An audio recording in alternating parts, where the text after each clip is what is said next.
Gipa-imbestigahan na karon sa labaw sa Lapu-Lapu City Police Office ang giingong pagmaltrato sa pipila ka mga sakop sa Police Station 4 sa Lapu-Lapu City Police sa usa ka criminology student.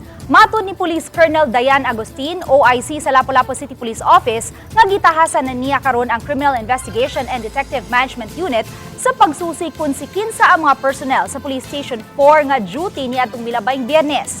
Base sa post sa usa ka netizen nga nagpailang uyuan sa criminology student, gisulod og mga kawatan ang panimay diin nagsilbing caretaker ang iyang pag-umangkon.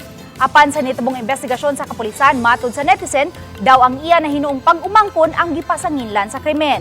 Ug kay wa miangkon ang iyang pag-umangkon kay inosente kini sa hitabo, gikatahong gidapatan kini sa mga pulis. Apan gikatahong gibuhian na usab dayon ang naasoy criminology student. Nanawagan ang naasoy netizen ngadto kang Lapu-Lapu City Mayor Junard Ahong Chan nga mahatagan kini og pagtagad. Matud ni Police Colonel Agustin, nabasa na niya ang naasoy post ug nakita niyang may basihan aron kini pa-imbestigahan. Nisaad si Agustin og patas nga investigasyon.